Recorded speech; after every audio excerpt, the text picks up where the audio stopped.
Jim and Will. What have they been watching lately? They're husky, hairy, huggable homos. Movie Bears Podcast. Hello all and welcome to the Movie Bears Podcast. I'm Brad Harris, and each week I'm joined by some of my favorite husky, hairy, huggable homos and friends to review films either current or classic. And this week we've kind of got a film that's a little from column A, classic, and a lot from column B, a new film. We're going to be reviewing Top Gun Maverick. Got a lot to talk about on the show this week. Before we dive into our movie discussion, though, let me introduce you to my wonderful co-host. Jim Pugliafico is with us here in the virtual studio. Hey, babe, welcome. I'm here. I'm ready to go. Thank you, babe. And really looking forward to this discussion today for this movie for reasons we'll get into. Mm-hmm. Definitely some good stuff to talk about. Maybe some not so good stuff to talk about. I don't even know how you guys totally feel about this movie yet, because we've been kind of saving our thoughts to some degree for the discussion. Our thoughts would not be complete if we didn't hear from Mr. William Lindis. Hey, Will, welcome. Hey, wingmans and wingmen and Wing people in the audience, and yeah, just wing folk in general. It's so good to be here. Get in formation. There we go. Okay, people, now let's get in formation. Well, glad to see you, Will. Welcome back to the show, as well to a special guest that we have with us this week. You may recognize this gentleman from a previous episode of the Movie Bears Podcast, or his own podcast, the Movie Mistrial Podcast. Johannes, welcome back to MBP. How the hell are you doing? Doing great. Thanks for having me again. Yeah, wing people. There we go. That's the best we can come up with. I don't know what other term we'd use. But Johannes, so glad to have you back on the show with us. For anyone who may not yet be familiar with the Movie Mistrial Podcast, would you maybe tell our listeners a little bit about what you folks do? Yeah. So my friend Raji and I are going through the IMDb Top 250 list, top to bottom, and we put these movies up for trial, essentially. So each episode, one of us is arguing for this movie, and the other one is arguing against this movie, kind of having the spot on this list. And yeah, we're at episode 30-ish now. So good times. Ooh. Making your way through that list. Only 220 episodes to go. You'll be done with that in like 3 months, right? You'll be a year to go through roughly 30. So yeah, it's a project. You got some longevity. Yeah, you're definitely over 10%. So think about it that way. Indeed. What are you gonna do when like you get to episode 249 and they come out and they say like, oh shit, we got the list wrong. Here's the actual 250, and they republish the list. Start over? No, so the list is actually fluctuating. Spider-Man Far From Home kind of messed us up a little bit. Now we just go through whatever is next. Kind of on the list. That's awesome. Well, you guys have an awesome show, Johannes. Definitely a fan, and looking forward to whatever you guys are doing for your next episode. A lot to talk about this week. We're going to jump into it here in just a few moments, but we've got some folks who are joining us live. Hello, welcome. In fact, Bill Z from the Comic Book Bears podcast, love those guys, says, hi, fellas. Can't stick around since I haven't seen Maverick yet, but have a great show. We'll catch you later. Bill, thanks so much for dropping in. Always a treat to see you, friend. Yeah, Bill. Definitely hang out with us for the non-spoilery stuff, though. And hopefully you get a chance to see it soon. Oh, Bill, we love Bill. So good to see you. Yes, we do. All right. Well, guys, we got a whole lot to talk about. We might as well get to it. Jim, Will, Johannes, are you ready to soar across the skies in our Top Gun discussion? Systems go. Yes. Punch It, Chewie. Wrong movie, or is Wrong it? movie. All right, awesome. Chewie. Well, actually, that brings up a question, and we might as well do it here because this isn't really spoilery. I turned to our group of people who went to see the movie, and I asked them that question, Johannes. What is your call sign? Not is it Chewy, but what would your call sign be? So I'm going to give you just a few moments to think about it. I'm going to go ahead and kick off the movie discussion. Then I'm going to circle back at some point and ask you what your call sign is. So be ready. Think about what that could be. All right. But here we go. Our discussion of Top Gun Maverick.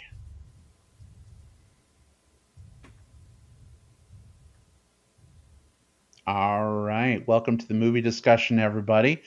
I told you to think about a call sign and that I'd give you a little time. I didn't specify how much. Guess what? We're doing it right now. I hope you were able to think of something.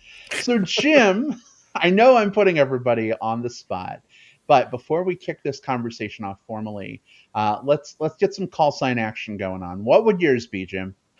Well, I don't know what the convention is necessarily for call signs, other than I think it has to be something that personally, identifies the pilot or the personnel, whatever. So mine, in terms of movies, is going to be kaiju. I'm going to call me kaiju.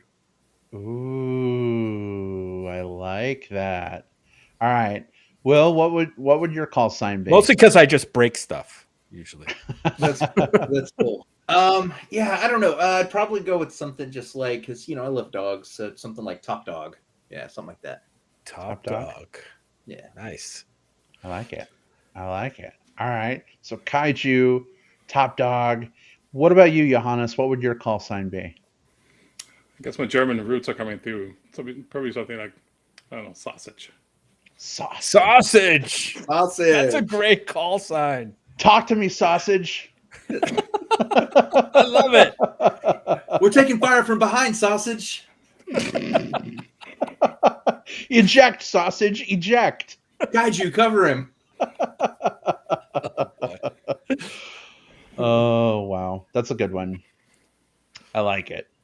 A lot of times these call signs are, they're, I don't think the person actually gets to pick their own usually. Yeah. Like in the service, they're usually given their call sign by their other squadron mates or whoever. Like, and it's usually a kind of almost like a little dig. You know what I mean? At that person also sometimes. So it can be. We're going at it a different way, but in this universe, pilots get to pick their own call signs. Right. So, Right. So there you go. All right, babe. What's Brad? yours? Okay, so I grew up on a farm and I really love Superman. So my call sign would be Smallville, which is the name of the farm town Superman grew up in. I like it. As long as we can fit it on the helmet, we're all right. I will make it fit somehow. All right, awesome. Maverick fits, so Smallville will fit. It would have to. It would have to. All right, we've got our call signs. That's done. I love it. Thanks for being good sports and playing along with me, fellas. Let's get into our movie discussion. Will, my friends, do us a favor and set Top this Dog. Hello. movie. Okay, all right, Top Dog. Set this movie up, Top Dog, and tell us a little bit about your experience seeing it. Did you like it? What were your thoughts? You got it, Smallville. All right, so Top Gun Maverick is the new Tom Cruise film, which is based off of the Top Gun movie that came out in 1986. This is a direct sequel of that story, only now it's 30 plus years later in fiction here. And this time we've got Maverick himself has spent the last, all of those years still at the top of the Navy aviation game, but still pushing the envelope and doing things kind of his own reckless, self-assured way. getting results, but not necessarily rubbing people the right way in the process. All of this comes to a head when a very dangerous mission at the school that he once graduated from once upon a time pulls him back in so that he can teach a new squadron how to go through this super dangerous mission so that hopefully they can make it out alive. Wow. So this new movie is one that I think, I mean, it is what it says on the tin, right? You know, I think there's a certain amount of this movie that I think if you go into this movie a Top Gun fan, I think you're going to get what you want out of this movie, right? I think it does something kind of neat. When you think back to the original Top Gun movie, which is, you know, it's a classic, right? It's a classic because of, if you really think back to what people really think about from Top Gun, you remember like the beats, right? You remember the volleyball scenes, you remember the action, you remember like the music, that kind of like that heavy 80s nostalgia music. You remember like the silhouettes and the kind of like the washed out like lights, you know, like the filmography kind of against the light silhouettes. You don't necessarily think about like, oh man, the story to Top Gun was so good. And that's okay. You know, that's not what the original Top Gun was about. It was about those moments, and it was about the way it made you feel. I think this new movie sort of captures on that same thing and improves on the story element of it. I think this is an improvement from the original Top Gun. It still is, I would say, it has some of the same flaws that the original Top Gun had. And that's because this movie does, for better or for worse, you know, it follows the same story beats as the original Top Gun. And so some of the places where that one, the original, lagged, I would say the romance in the original Top Gun was one of the weaker parts of the film. I would think that it kind of is here in Top Gun Maverick. But once you get kind of past all of that, the parts that really shine, the action is so fucking good in this. Like it's really high octane energy on the screen. Looks good on the big screen. That's where you should see it. All of the characters have a lot of chemistry with each other. So even the ones that are underwritten, which there's some underwritten characters in here, the actors and the way that they're pitted against each other are able to just, I don't know, like elevate the material, right? Like, you know, there's no one on the screen who I felt like was a drag on any of the scenes that they were in. Everyone was just firing on all cylinders. And I think most importantly, Tom Cruise is one of those guys that you know is a leading man. We've seen him for years in the Mission Impossible films, Top Gun. You know, like, I mean, this guy has been at the top of the game for 40 years now, right? But I think this movie really reminds you that he's one of the few people who is a true like movie star, like a Hollywood star that's working today, not just an action star, not just a dramatic actor.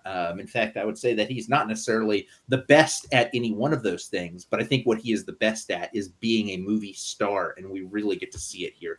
He drips charisma. So should you go see this movie? I think, yeah, it's not a perfect film, but it's a fun one, and I think you're going to have a good time with it, and I think that's good enough, right? So this is a pretty heavy recommend from me, all things considered.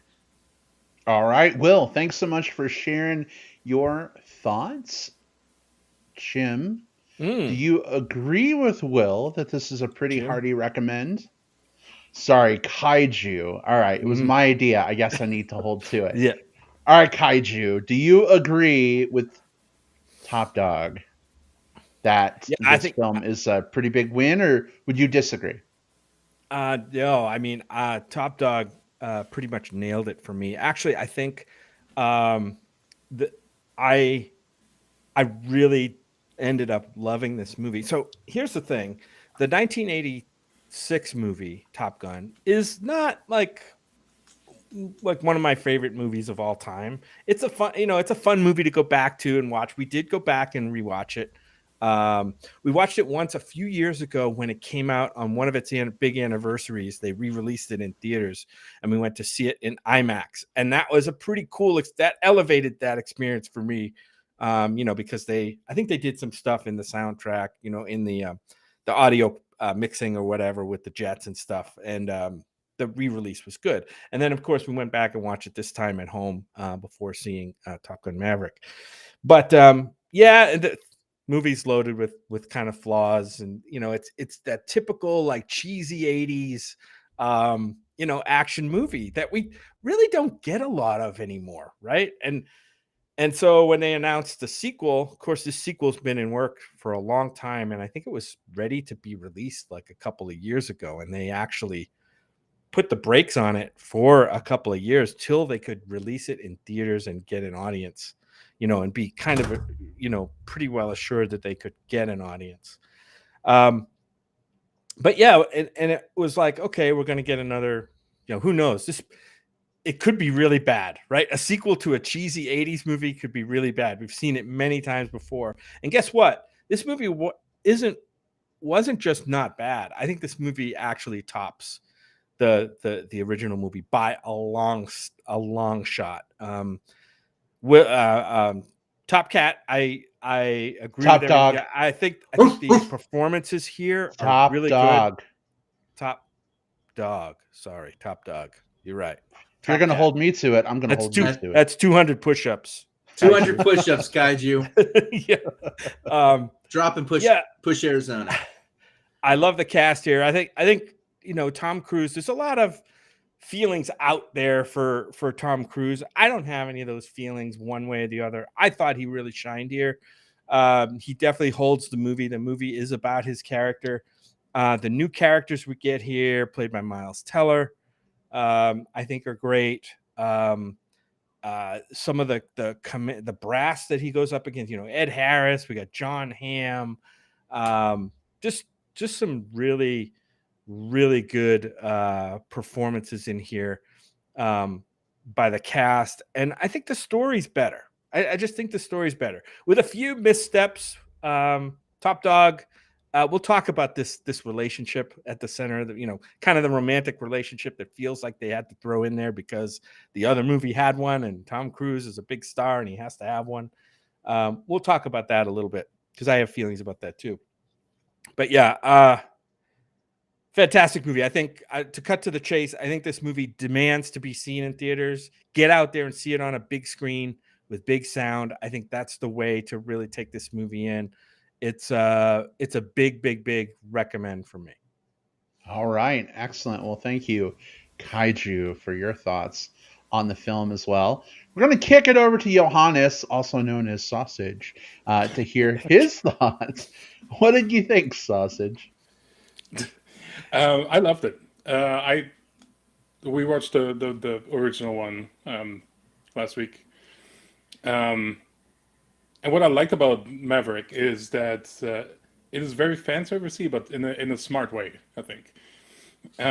There's tons of call-outs, but it's done kind of. It's not super in your face, I don't think. So I think you can enjoy the movie, having not seen the first one as well. What I really liked was the diverse casting. I think it was done very nonchalant, smart, right? It doesn't matter, but it's great that we have this in this movie, and this movie felt a lot more real than the original one, which I think is because the flying scenes are all pretty much, or most of them are real, and you can tell like it's really intense. It's quite the intense movie, I think, and it's well worth watching it in the theater. So I would highly recommend doing so. It's not the same on the small screen, I don't think. And then as far as casting goes in general, I think Tom Cruise, like him, hate him, I think he's solid in his performances, and he's really going for realism and trying to do it himself. And I think that does a lot for the end product. And I think Miles Teller has been a great casting choice too, because it just looks it's very believable. He is who he is. So, yeah, Rock on. Go watch it. All right. Oh yeah, Thank Sausage. you. Thanks, Sausage, for weighing in with your thinking here. Sounds like three pretty hearty recommends at this point. For me, I wish I had seen the movie that you guys saw, and it hurts my heart a little bit. Let's go Smallville. Just kidding. Just killing. I fucking loved this movie. This movie was so good on so many different levels. But I was a little afraid going into this movie because I love the first film so much. And I will just stand up and say right now, I totally like I'm susceptible, I guess, to member berries, to nostalgia, right? When we were watching the Chip and Dale Rescue Rangers movie last weekend, like every fucking member berry made me feel like $1,000,000. Right, exactly, Will, exactly. But going into this film, I'm like, it's got to be more than just a nostalgia fest, right? Like if they play Danger Zone from Kenny Loggins from the first movie, like okay, that would be great, but like, is that a smart thing to do because they want to call back to it? Is it just something that they're doing for nostalgia? Does it have a reason to be there?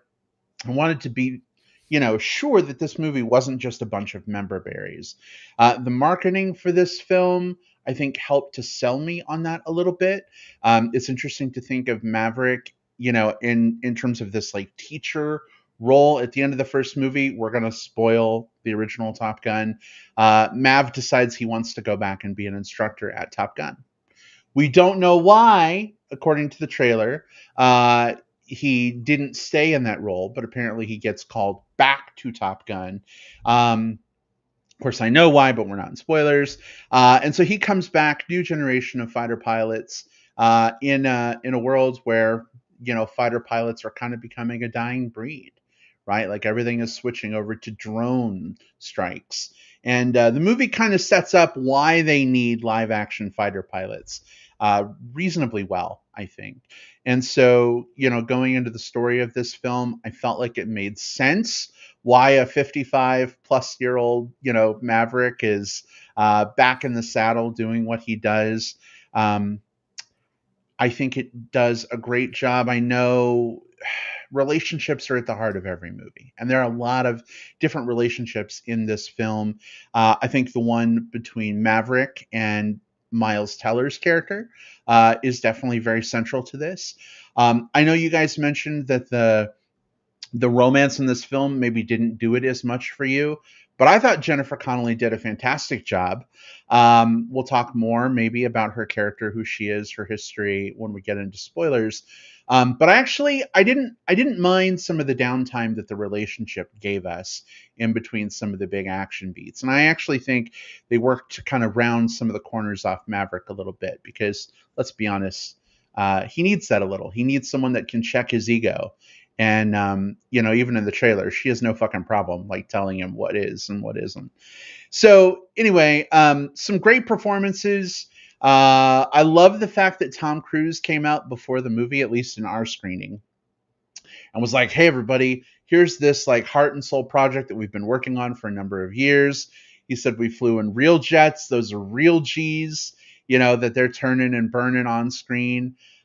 Yeah, they're probably sitting in the back seat of the jets instead of the front, and like a real pilot is flying, but like suspension of disbelief. But it was just awesome, like watching this on the biggest screen possible, seeing their faces just like flatten against the back of their skull was just kind of amazing. The fact that they did so much of this practically instead of CGI, I think is a really big strong point for this film. So it's exciting. The soundtrack isn't as great as the first movie. I'll just say that. But then again, I'm not really in touch with like modern music. So I'm the old man on, his porch in a rocking chair telling Billie Eilish to get off his lawn. Maybe the music worked more for other people. But I would say if there's any criticism I have of the film, it's that there weren't more fucking rockin' 80s songs to set some of those fighter jet sequences to. But then again, this is trying to be more than the original movie did. The original film basically wanted to be one big music video with, jet action scenes with a story that kind of held it all together. But Top Gun Maverick really puts itself out there as a serious film. It demands your attention. It demands your brain. It's not just to turn your brain off and watch kind of thing. You got to do a little thinking too. So anyway, I've rambled on for far too long, but this is a huge, huge recommend for me. I'll even say best movie of the year for me so far. That's So- a big. That's a big. It's a big like. Yeah. Big like. And this movie. I was going to say something about the soundtrack. And maybe a few of the songs didn't quite hit the same way. But I don't know, back in '83, Playing with the Boys would have hit for me right off the bat either. And I think it's just a matter of repetition of hearing it over and over. The other thing I want to mention is when we talk about action movies and with my call sign being kaiju, we talk about let's say kaiju movies. One of the big knocks against those movies is, oh man, the human story in this was totally off. It really detracted from the movie. Here's a movie that comes out as an action movie, and you could argue that the human story and conflicts and relationships in this movie are as well done as a lot of other, any other kind of movie. And I think, kind of elevate this action movie. So it can be done, right? You can have eye popping, seat flattening action stuff and have good characters and a good human element and character arc. So I give props to this movie for that. You guys hit on a couple of different things there that I think that I'd like to touch on as well. So both, I was going to use your actual names, but I can't. Sausage and Smallville, Johannes and Brad, just for anyone wanting to get caught back up on our call signs. You both mentioned sort of the callbacks, the member berries, the way, and I think that this movie most reminded me, if I were to say this movie equals some other movie, it really feels like Star Wars The Force Awakens, in that if you really looked at the story beat to Star Wars The Force Awakens versus Star Wars A New Hope, and you look at the placement of the individual scenes and you look at the overall arc of the story, it's kind of the same damn movie, but it's remixed in a way that is still energetic and feels like a loving version of that and not a cash-strapped version of that. I mean, when you put the script beats for Maverick versus Top Gun next to each other, they're kind of the same, right? You're going to start with the aircraft carrier. You're going to have oiled up people at roughly the same spot, romantic subplots, even the beginning that gets Maverick from one place to another. All of it kind of follows that same pattern, but it doesn't feel like it's doing it cynically. It doesn't feel like it's doing it lazily. It's doing it because it's, I think it realizes that the audience that's going to come see this movie doesn't necessarily want something that's going to subvert the formula. They just kind of want a new version of that flavor. So I think that's really interesting to me. I think that's super interesting to me.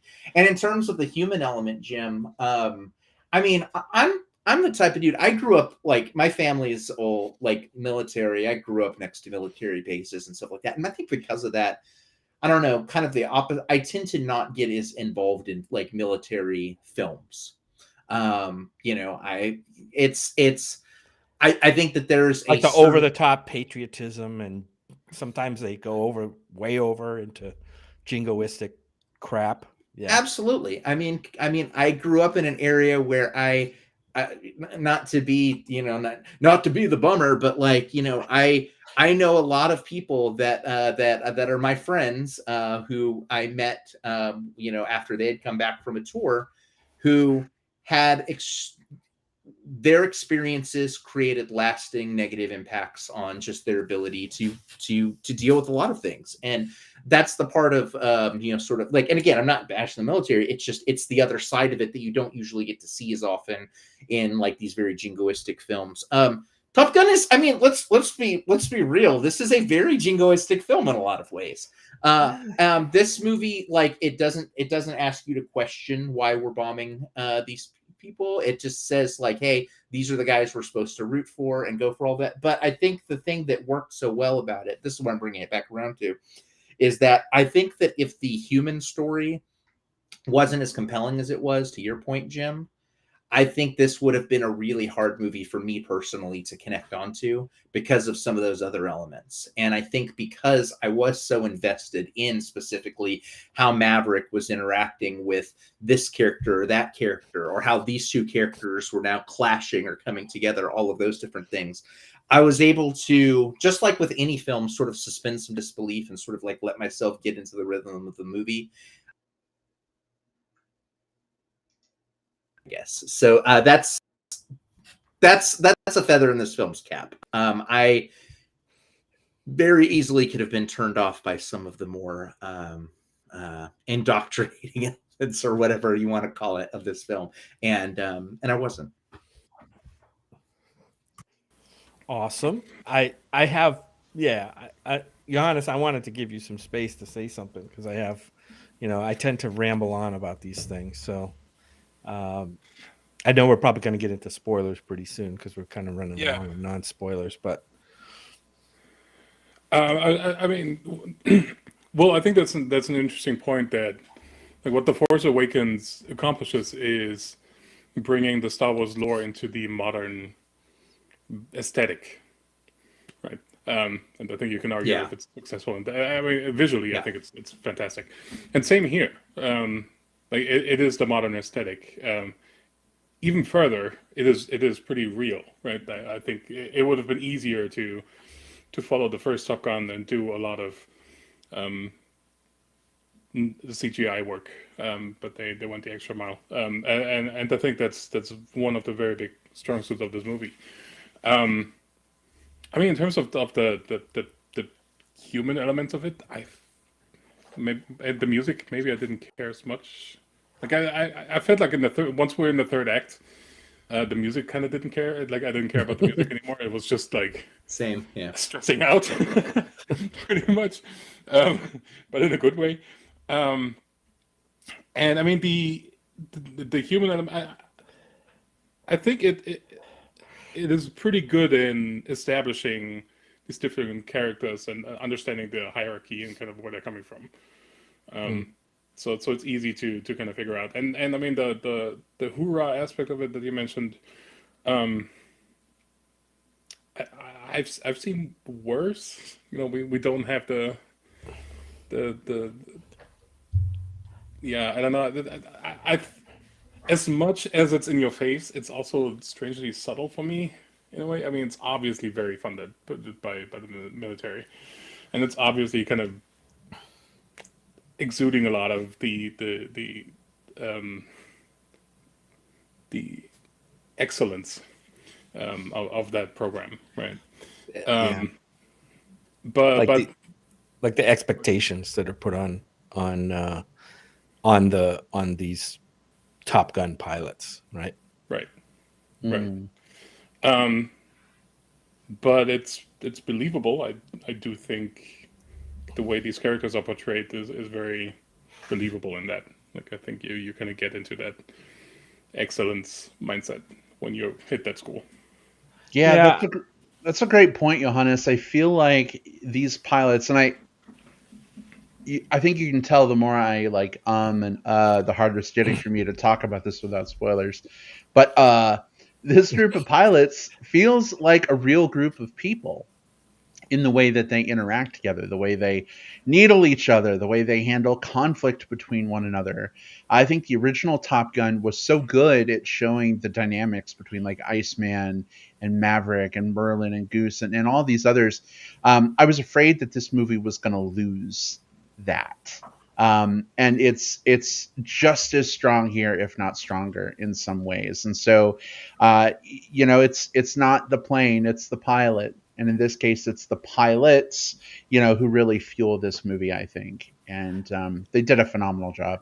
I personally, I could have got more of that. I really could have. I think, the story had to focus on certain and give certain relationships kind of top billing, right? You have, I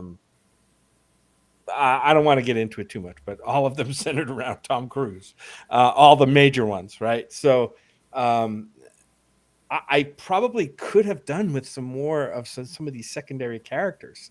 I think that the talent was there, and they all seemed kind of interesting to me. And that was maybe that's one slight knock that I have, is that some of the tertiary, secondary, and tertiary characters just didn't get really a lot to do, and didn't get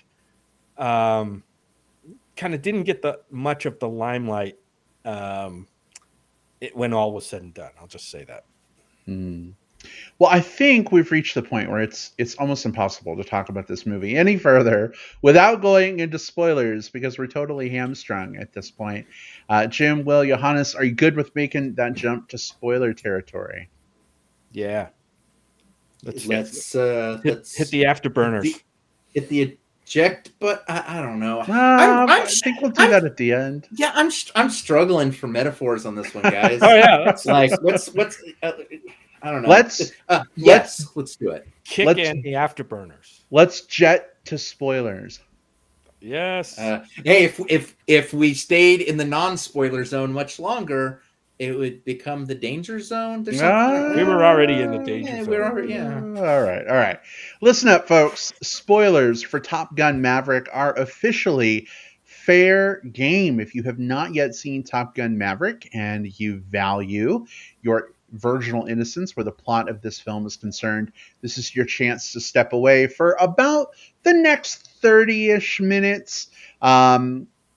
Return to this episode once you have seen the movie, and hit us up on social media. Let us know your thoughts on Top Gun Maverick after you've seen the film.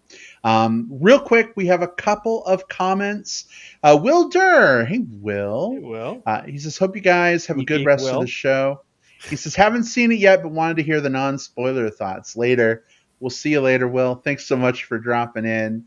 And Derby Gaming says it's a feel-good movie, very old school the way it's done with some cheese, but it's a 9 out of 10 just because of the weak romance for me. He says also, good evening, fellas. Hey, welcome. Good evening. Good to have you here. Let's start with this relationship, because I think this is kind of at the crux of some of the weaker points of the film, maybe for you guys. Was it just that Maverick had a girlfriend and you felt like it was taking away from what was going on, or what is the genesis of the complaint here for you? Who wants to go first? I'll go first. I'll just Brad, I mentioned this to you before. My problem is that we saw this movie twice, and most of the way through the first viewing, even though I whispered to Brad, what is going on? And he explained it to me. I didn't really get the Penny Benjamin character. Jennifer Connelly is great. I think she did a wonderful job in this movie. This is not on her at all. I just think her character, the setup of Tom Cruise's interactions with her early on were not fully understood by me. And maybe this is a shortfall of me not picking up on some subtle things in the first movie, because she was mentioned in the first movie. I don't think the character ever appears in the first movie at all, but she is mentioned as like a previous thing that he had before he and the Kelly McGillis character, had their famous thing in the first movie, which I thought was a pretty strong relationship in that movie. But in this one, I kept asking, who's Penny? Like, where's she from? Is she the daughter of this admiral, or is she, who is she? I think that just robbed me from the experience of buying into the relationship. You know what I mean? The stuff that happened within the relationship in the movie was fine. It didn't bother me. I mean, there's some great comedy, and we'll talk about the comedy beats later. But I thought it was fine. It's just I questioned the attraction. The first, the initial, like, oh, it's Penny, and I'm supposed to know who Penny is, and she was just barely a mention in the first movie. I think that's fair. I think that, first of all, Jennifer Connelly is amazing. Like, she's, she elevates anything that she's in. There's none of my problems had to do with her. And nor did it have to do with thinking that there didn't need to be like a romance in the movie at all. I feel like for me, the problem I ran into is like, all of the other relationships, the core relationships, you know, like him reconnecting with Iceman, him and Rooster, as we get in this, really come from something that really feels like it's developing on either stuff that we see within this movie or stuff that occurred within the first movie that propelled those relationships. And here, because even though the characters are just picking up where they left off, we didn't really get a chance to see, even in the first movie, like any of the like connections, the chemistry, and we didn't get to see them at a state of like when they reconnected, of them having to reconnect. They're both such charismatic actors that when they showed up in that bar, it was already like, okay, cool, these two are gonna fuck in this movie, right? There wasn't any like what I would have liked, and I didn't need to be over the top or anything like that, but like if they really did have this sort of like, they clash in and out of each other throughout these years, and they're sometimes not good for each other because Maverick hasn't kind of figured out how to settle down into that part of his life yet, all those different things. I don't know that I really like felt that. They said it. They said those words throughout the course of the movie, but I didn't feel it. I never really felt like they were anything but like immediately smitten with each other at the bar. So that's what I needed, a little bit more of it. Like I needed the relationship to go somewhere. I felt like it already started at like 99% and it didn't have anywhere to go. And then we had a lot of time in those scenes with it, like trying to get that last 1%. Mm-hmm. How about you, Johannes? Yeah, I didn't mind it that much. I always felt like that part of the story is just kind of a palate cleanser a little bit to kind of calm you down, right? So I think it's fine. I guess if I think about it more, it feels very set up-y, right? It's like the first time they meet in the bar, that's just setting up the recall to going back to the school, and then I messed with the teacher, right? But it's flipped this time around. And I kind of think that's my biggest critique with this whole movie in general, that it's to me it felt very convenience ridden, like and I have a different comment or the different story beat to go into, but we're still in the relationship. But happy to go back to that. Like I said, so I think the relationships are fine. They serve its purpose. It's more to calm you down and kind of give a little space to something that's not in the plane. And I think. Oh, go ahead, babe. Oh no, go ahead.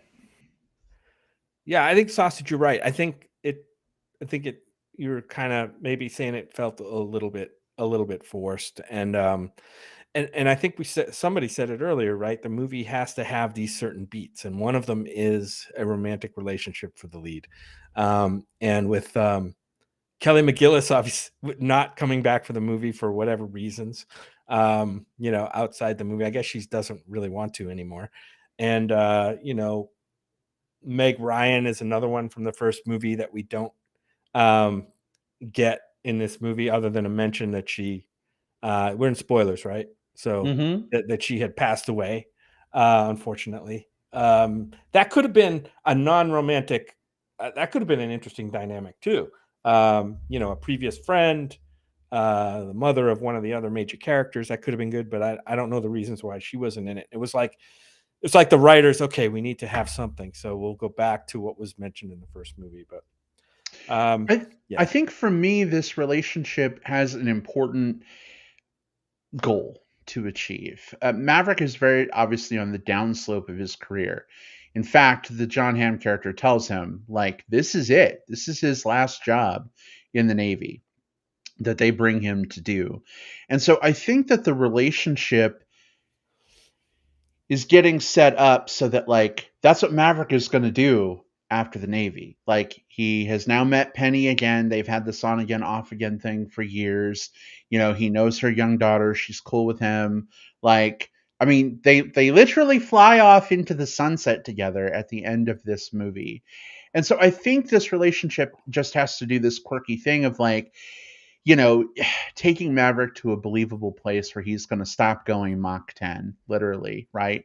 And like settle down with a family. And so I think we kind of see the beginnings of that. Will, I think to your point, I totally see where you're coming from, Top Dog.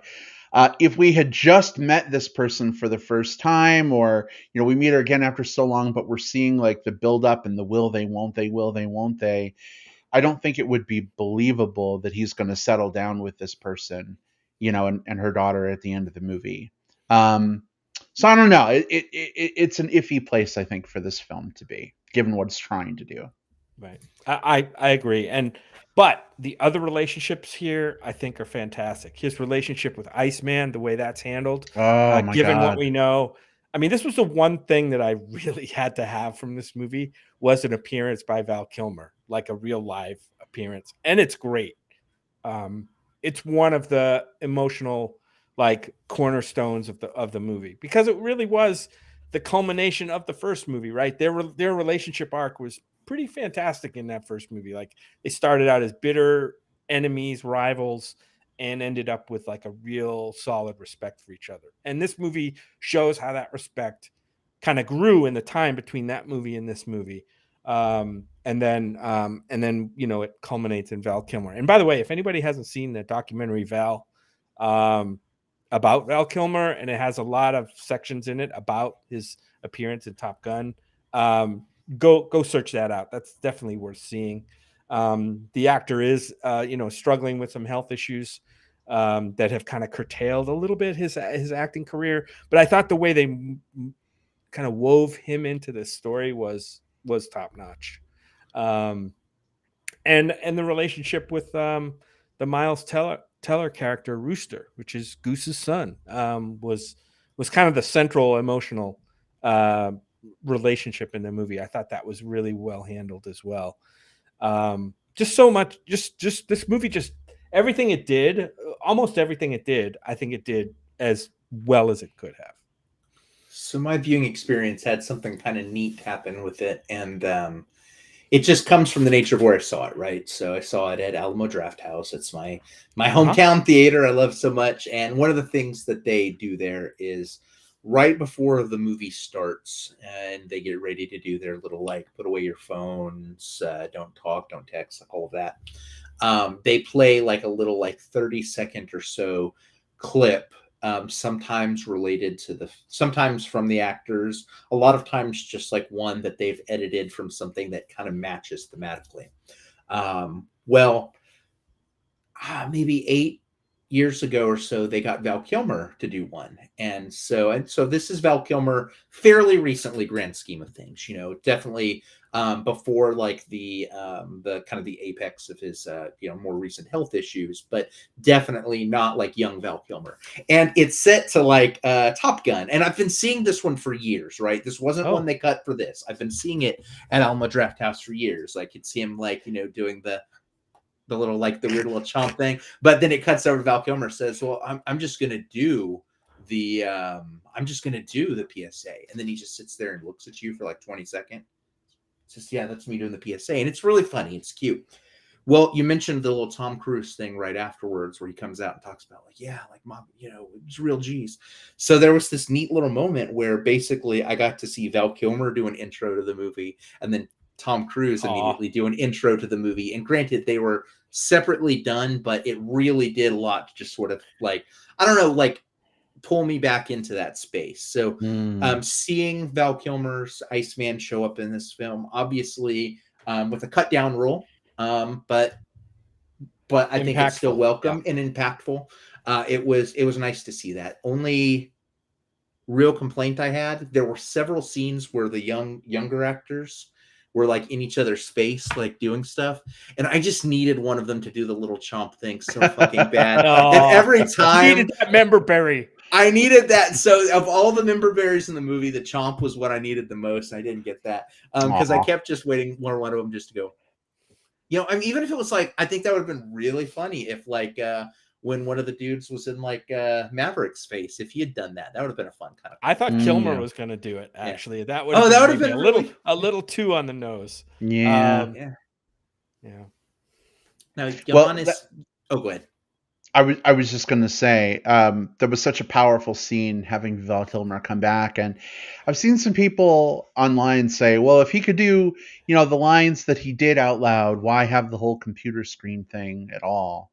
Um, you still have to explain that, and you still have to set that up. And I actually think it made it more powerful. Like, I cried when he like points at the "It's time to let go" screen with Twice. Yeah. and like the blinking cursor. If he'd have said it, I don't know if I would have. Like, it was situationally, like, I don't know, just an awesome moment. There So. was a movie that came out a few years ago called The Snowman, which is an awful movie. Absolutely one of the Terrible worst movie. fucking movies I've ever seen. Ugh. But Sausage, that will not be on your 250 list. Yeah. Val Kilmer was in this movie, and very famously, at least at the time, they had to. There was a lot of issues on set with just his voice and the way it was picked up on recording and stuff like that. So they had to go back in and ADR him later, and it was a big talking point and sticking point about the film. I'm sure a big part of it was. I don't know this for a fact, but when I saw that, I kept thinking, like, he probably, with the profile of the film and kind of knowing what he wants to do, probably wants to just avoid that, right? Like, that's the thing that it's just better to kind of do this way. Now, Sausage, you mentioned before there was another scene that you were, wanting to talk about. What was that? It's actually the entirety of the last act. Oh, Ah, yeah. Oh, yeah. Almost perfect. So, Tom Cruise has always been somebody for me who makes great movies, but you can tell in his Mission Impossible movies, there's a lot of stuff in there that is written in that you can just tell he wants to do this, right? It's like he just wants to fly a helicopter through whatever, right? He just wants to whatever they do in Mission Impossible. We happen to have a trailer for Mission Impossible before this movie too, so fun. So the entirety of the mission just felt very much like that to me. I think story-wise it doesn't make a lot of sense, but it makes sense if I approach it from, okay, let's go fast, low, and as undetected as possible. Right, that's kind of the main thing, and as many G's as possible for somebody that's not a real fighter pilot.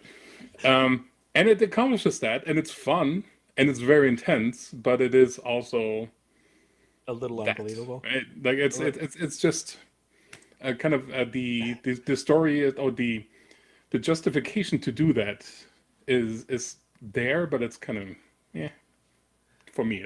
Are you saying there's a reason they don't have 55-year-old fighter pilots in Top Gun training? Is that what you're saying? No, yeah. I'm just saying, the mission at hand just feels kind of very random. It's like, oh, they built this bunker in the middle of a crater of. Oh yeah. If you don't think about it too much, but it just feels like, okay, we need to have something so we can do. And there just happens to be a what sitting on a bombed out airstrip that hasn't been bombed yet? Right. An F-14. An F-14. Yeah. I mentioned Star Wars. It was basically a trench run, right? Right. Oh, I mean, yeah. I think it's valid to say there's some criticisms when it comes to the believability of some of the things in this movie, Johannes. I think you're right on track with that.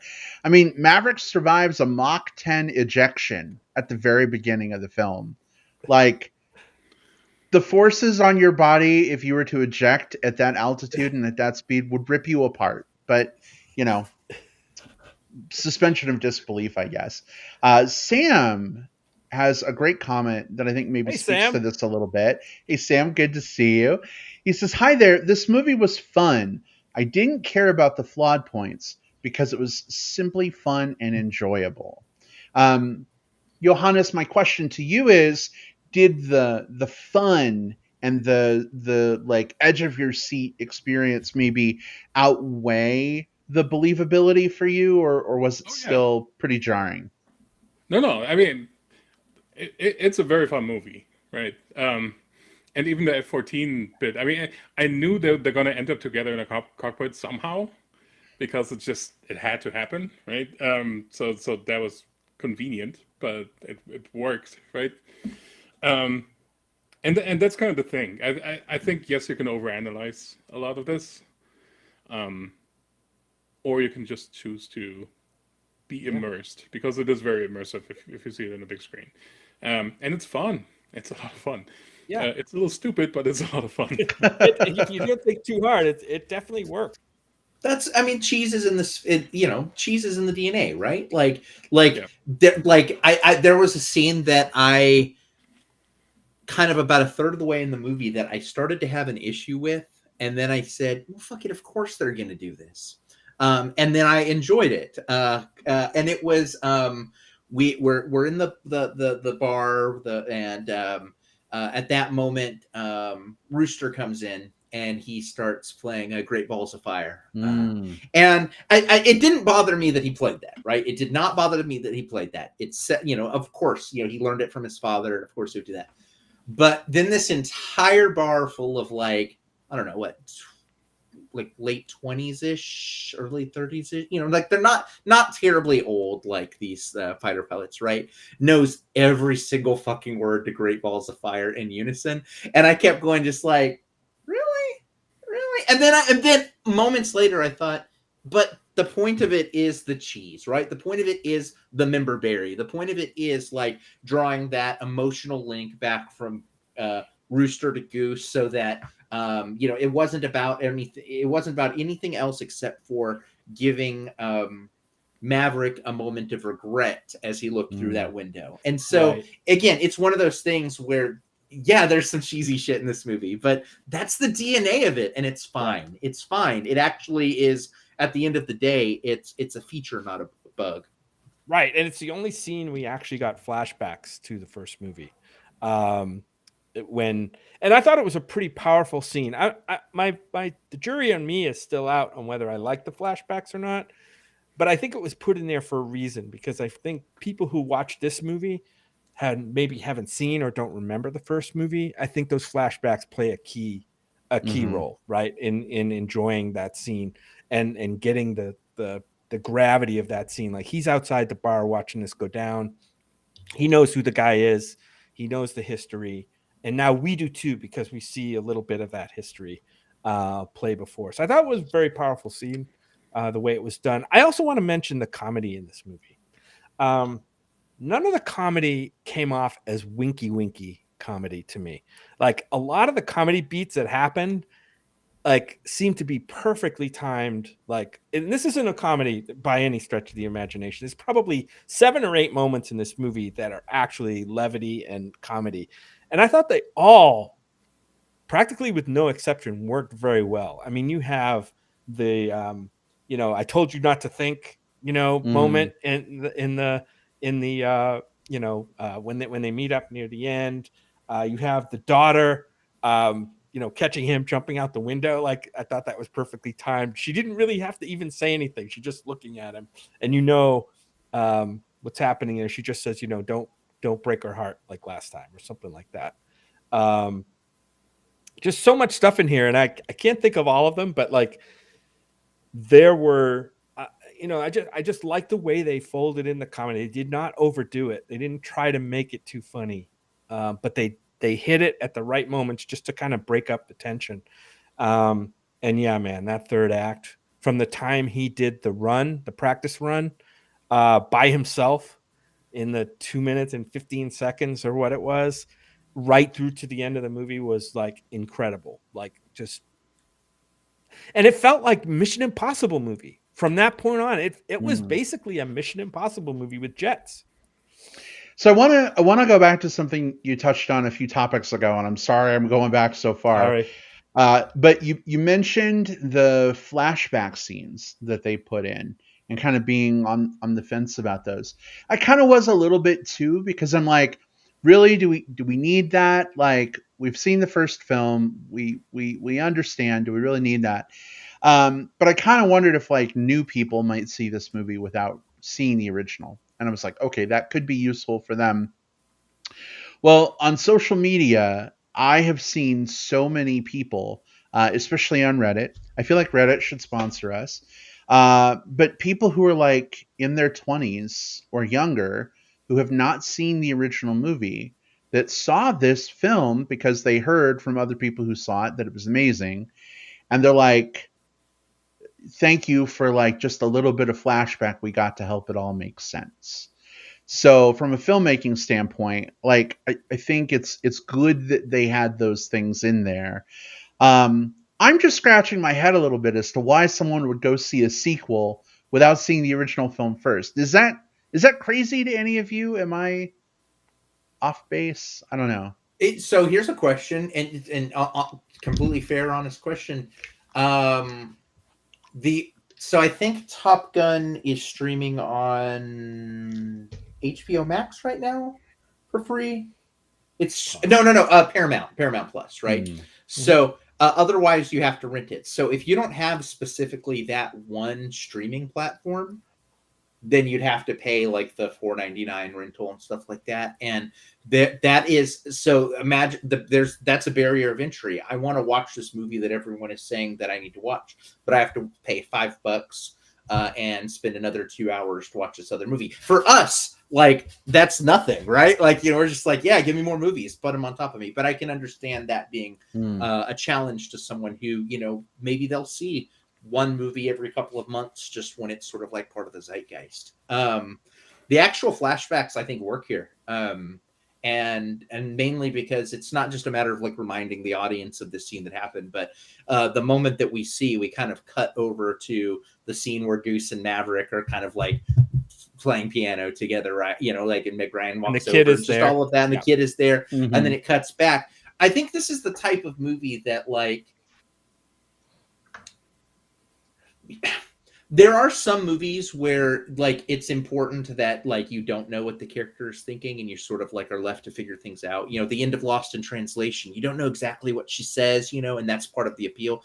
This isn't a movie where you need any mysteries to what the characters are thinking. And so what that is that's just a quick, like, it's like if I'm reading a comic book, that's the little thought bubble of going like, holy shit, this is just like this reminds me of this time with this old man. So I think it works here. It doesn't work in a lot of movies. I think flashback is sort of like a tired trope a lot of times, but I think it's, as with any tool in your toolbox, sometimes it's the right one for the job, and I think it was here. I think it's actually pretty important because it's kind of one of the bigger motivations for the Tom Cruise for Maverick is that that grief still. And that's setting up the whole motivation between him and Goose, and kind of the conflict there is pretty important in this, right? So we need to see that, and kind of thinking about it, Goose is the only one that died. There's nobody that dies in this one, right? So Just Iceman, but And not that, in combat. but not in combat, right? So we're losing that beat if we go back to kind of referencing the original one, but we kind of don't, because we have that flashback, right? And it's still kind of playing a kind of important part on Maverick. It's funny. It hit me different the second time. Those flashback scenes that, in that strong scene, the first time it kind of, like, in my mind, I'm like, oh, I don't need to see that, because in my head when he's playing the song, I'm thinking back. I'm seeing that scene in my head in the original movie of him, of Goose playing the piano and the kids sitting on the piano and Meg Ryan and all them. And then the movie shows it, and it's kind of like discordant to me, because like I'm already got it in my brain. I don't need, in my mind is saying, you don't need to show me that. But then the second time, I thought about it, and like I said, for people who can't play that scene in their heads because they don't remember it, or they haven't seen it, it definitely was, I think it did the job. So Smallville, Kaiju, Sausage, who is your favorite new cast member here? Like, new, let me rephrase, favorite new pilot.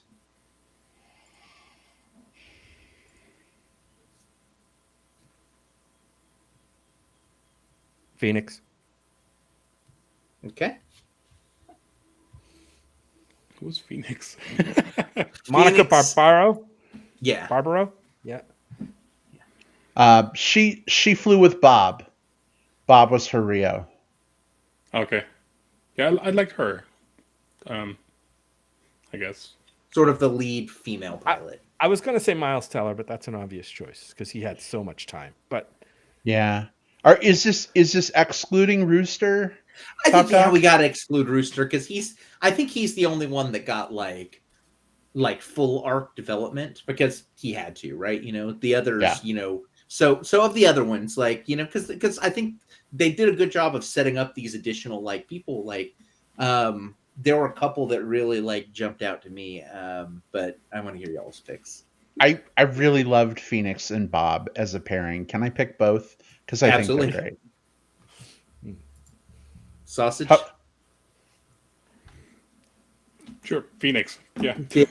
Okay, yeah, we got a full suite for Phoenix, and yeah, I was gonna say Phoenix and Bob too. Like, I don't know, like one of my few critiques of the movie is I kind of wanted more of specifically those two characters. I really liked them. I mean, I think she did a fantastic job. Lewis Pullman is really good here. I mean, it's son of Bill Pullman. He was really, really solid in Bad Times at the El Royale a few years back too. So I really liked seeing him here. So yeah, give me if they ever did like a Top Gun spinoff, I want it to be Phoenix and Bob. I got so worried when that bird strike happened because I thought they were going to die. Yeah. I thought, oh, there we go. My favorite of the new characters besides Rooster, they're toast. Yeah. But thankfully they lived. I was happy about that.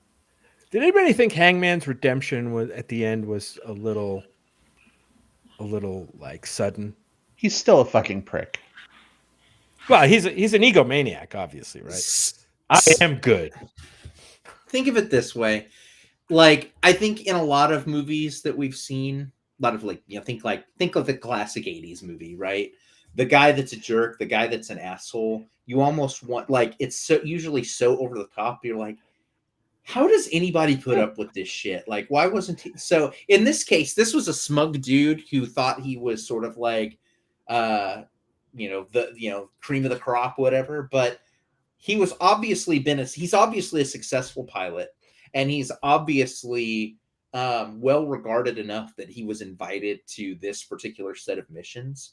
So he must be the type of guy who, when it really comes to it, kind of put the mission first. So yes, from a character development perspective, it was pretty quick. But from sort of like when you just sort of like take a step back from him, like, yeah, it makes more sense this way. Yeah, they needed to redeem the character. So I guess I understand why it was him at the end who gets to kind of save the day at the last moment. But he's obviously an ice. I mean, he is ice. He's Iceman in this movie. Iceman, yeah. Hangman, Iceman, yeah.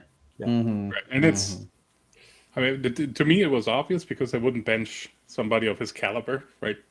Like and then not have him do anything. But yeah, he's to the point where it was maybe that's a knock on it. It's like maybe a little predictable too. Like as things are getting kind of like dangerous there at the end, I'm like, okay, so Hangman's got to save them any minute now, right? Like he's the only one left on the board. Well, my question about that was, and maybe the answer depends on how I view Hangman, Jim, to your question, Kaiju. Did Hangman disobey orders and go after Maverick and Rooster? Or was he ordered to go?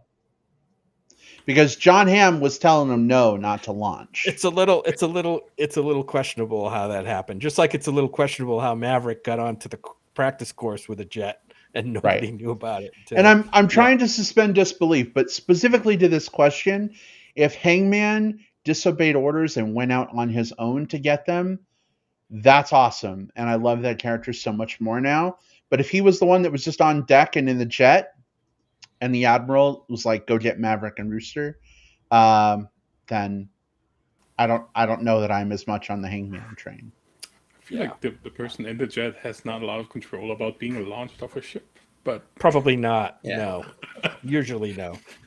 And to be fair, I think even if in the last scenario, like if he was given that, which is good. Like, I want him to have gotten permission, because otherwise, like, what I don't want to see is like the end of this movie where like every one of these characters gets court-martialed because every single one of them decided to fucking like I'm gonna do it my way, the Maverick way. It's like, cool, but now you're all in jail. No, I mean, we saw Hangman. There was a quick cutaway. It was just a moment where he was at the plane. He's like, we gotta go, and John Hamm's like, stand down. So even that, not going to lose anybody else. Yeah, even Right. even if he waited for that go ahead, he was like itching and ready to go. Like the second he was given the go ahead, he was going to blast off. So it doesn't hurt me as much if that was the case, because he was still like it. Like at no point did they go like, you need to do it, and he's like, oh, I don't want to, or anything like that. You know. Mm-hmm. I just want to mention one more thing. I know we're probably getting long, but the beginning sequence of this movie is about Tom Cruise as a test pilot, and he's testing out a development plane, Skunk Works plane called Dark Star, right at the beginning, and he's trying to get to Mach 10 because they're going to cancel the program. Anybody else see the movie The Right Stuff? When I was This 3. I mean, yeah, like it was directly out of, the Chuck Yeager trying to break the sound barrier at Mach 1 back in 1940 something or 50 something, in basically a tin can with a jet strapped to it. It was basically that scene, except multiplied by 10, because he's doing Mach 10, and Ed Harris was in The Right Stuff, and he gets to play like the admiral that's like, telling him, you can't do this, and he's kind of the admiral he's smashing heads with Tom Cruise. But I thought that scene was a great setup scene, a lot of tension. He's going to make Mach 10. What's going to happen? And then, boom, he tries to go further like these test pilots do. And then, he destroys the plane. How he survives a Mach 9 or Mach 10, ejection or crash, who knows? But it also ended with one of the funniest jokes in the movie, when he walks into the diner and he's like, where are we? And the little kid's like, Earth, because he looks like a spaceman. And it's great. I thought it was just a great setup for the character and for the movie. And the scene itself worked on its own. So, and it was great to see Ed Harris pop in. It was like I said, it was a scene. Somebody who attached to this movie was a fan of The Right Stuff, and put the scene in there intentionally, and they got Ed Harris to play that guy. He walked into that diner like with no injuries on him, but like sort of like all like black in his scar. Yeah. He looked like, do you know in like Roadrunner cartoons where like Wile Wile E. Coyote like blows up and he just looks sort of like charred but otherwise fine? He's still That's smoking. sort of how he looked. Yeah. Yeah. Yeah. Crazy. Last thing I want to call out for this movie, and yes, we are getting long in the tooth, so we should probably wrap soon. But I just wanted to talk about the football scene. This was this movie's version of the volleyball scene from the first movie. I really dug this scene, not just because Rooster and Hangman are both snacks, not just because it was awesome to see Phoenix like kicking the crap out of them, but it was just a nice moment. You guys mentioned levity earlier. It was just a nice moment in this film to kind of put all the pretense down and just be with the characters a little bit. When Bob ends up making a catch and they all lift Bob up on their shoulders and they're chanting Bob, I was like back in gym class, in middle school, like with the geeky kid, who like always gets treated like crap. I'm sure Bob had a lot of that growing up. I just thought that was really cool to see. And then Hondo at one point makes a catch, and they're all like dogpiling trying on Hondo. To tackle him on the beach. Yeah, and I just, he's a very handsome man too, by the way. But I just was like, I don't know. I just loved the interplay again between the characters. It seemed less antagonistic than the volleyball scene in the original Top Gun, which I kind of dug.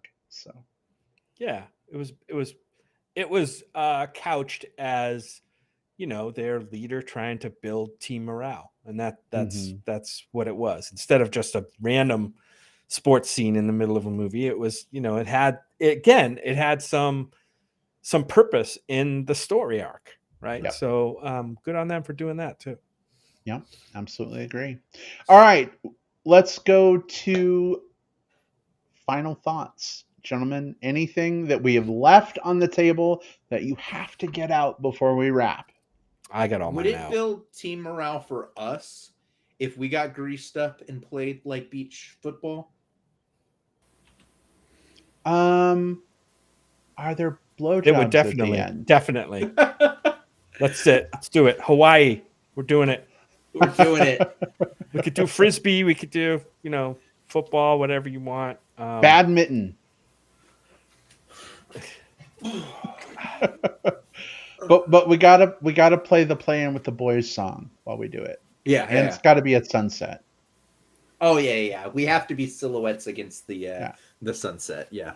Johannes, Sausage, you're coming for this game of badminton, aren't you?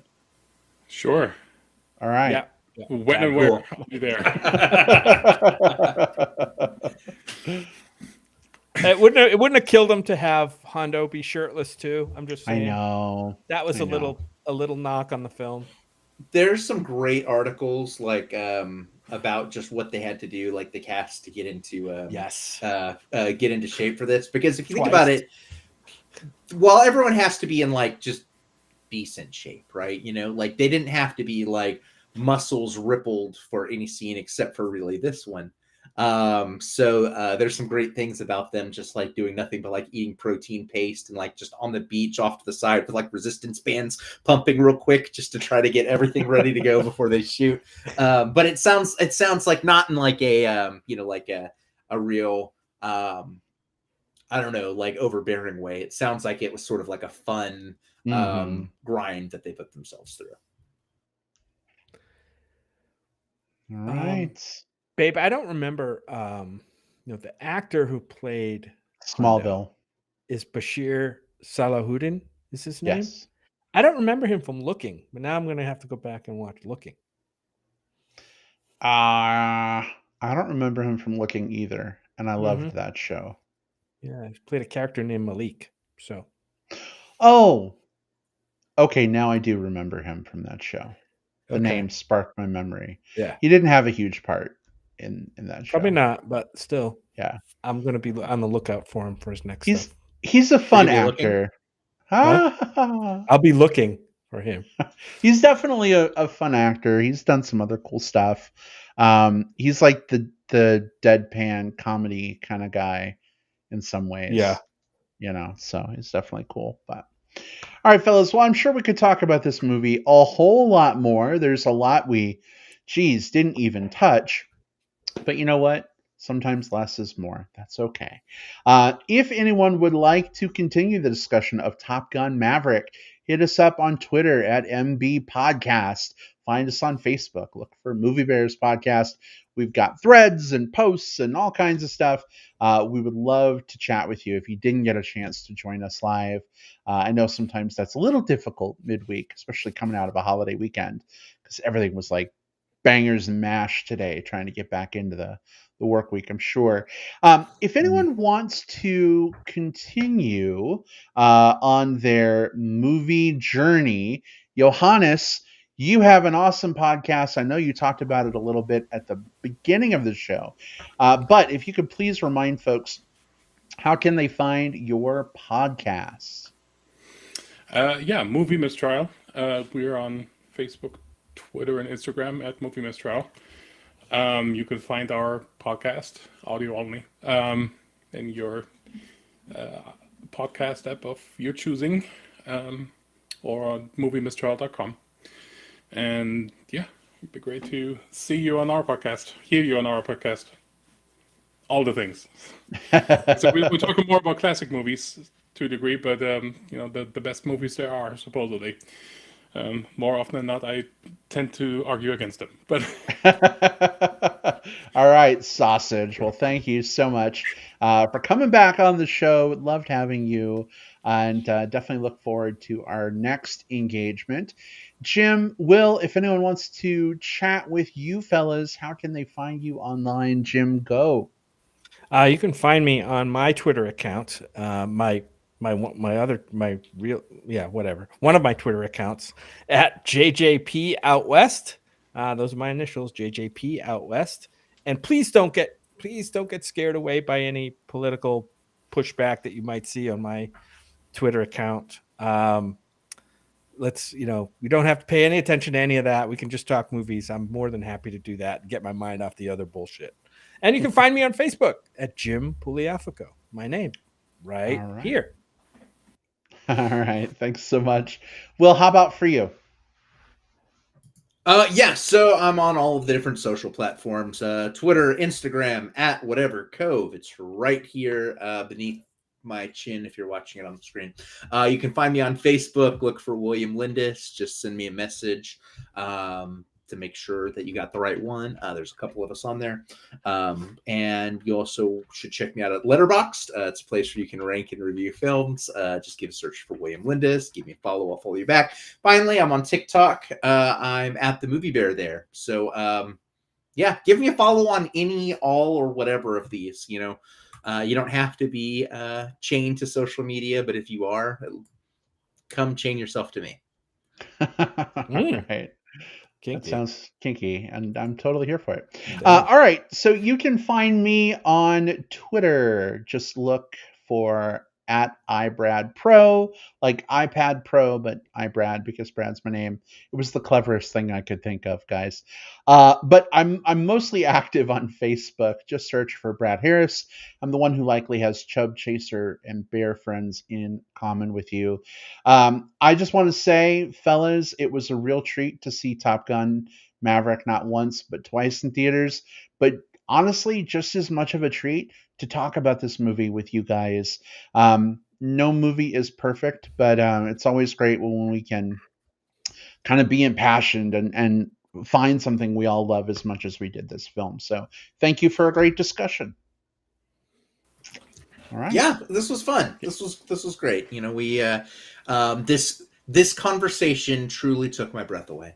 Da, da, da, da, da, da, da, da. Anyway, all right. Well, we will see you all next time. Stay safe, stay sane, and chat to you later. Bye, everybody. Smallville signing out. Top Dog signing out. Kaiju out.